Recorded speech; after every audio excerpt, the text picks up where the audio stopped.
और अब एक इस वक्त की बड़ी खबर आपको बता दें। इस बीच एक बार फिर से चीन से ब्रिगेड कमांडर स्तर की जो बातचीत रही वो बेनतीजा रही। छठे दौर की ये बातचीत जो कि 4 घंटे तक चली, एलएसी पर चुशूल में ये मीटिंग हुई जिसमें चीन अपनी पुरानी जिद पर अड़ा रहा। भारत चाहता है कि सीमा पर स्थिति अप्रैल के पहले जैसे कायम हो, यथास्थिति बरकरार हो, जबकि चीन पैंगोंग त्सो के और साथ ही कुछ फिंगर इलाके में पीछे हटने के लिए तैयार नहीं है। छठे दौर की ये बातचीत थी, शायद इससे कुछ निकल पाता, लेकिन वो बातचीत भी बेनतीजा रही।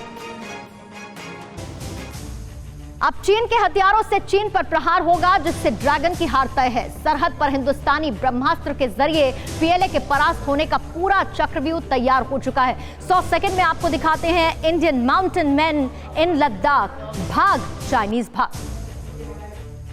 इस परवाज का इशारा समझिए, हमारे लड़ाकू विमानों की इस गर्जना के शोर के जोर का अंदाजा लगा लीजिए और जान लीजिए कि अब इतिहास बदल चुका है। पड़ोसियों की जमीन को तरने वाला चीनी चूहों के दांत टूट चुके हैं।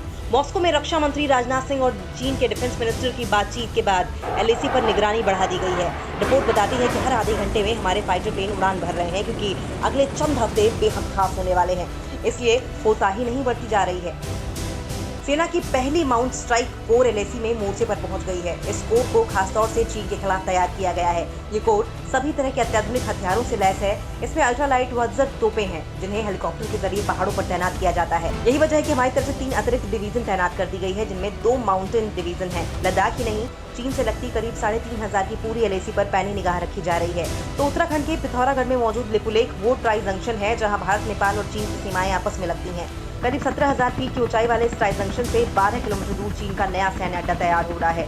चीन ने 10,000 सैनिक और परमाणु मिसाइलें तैनात कर दी हैं और रात में चीन की तरफ से पिथौरागढ़ सीमा पर ड्रोन भी उड़ते दिखे। और चीन के चेले नेपाल ने यहां भारत पर निगरानी के लिए नेपाल आर्म्स पुलिस फोर्स की 44वीं बटालियन को भी तैनात कर दिया है। लद्दाख में ब्लैक टॉप से लेकर फिंगर इलाके तक जहां अभी चाइनीज आर्मी बैकफुट पर है, वहां आसमान में लगातार भारत के लड़ाकू विमान और हेलीकॉप्टर गरज रहे हैं, जिसे देख चीनी सैनिकों के पांव कांप रहे हैं। 80 दिनों में 4-4 हार से जिनपिंग की लाल सेना सफेद पड़ चुकी है।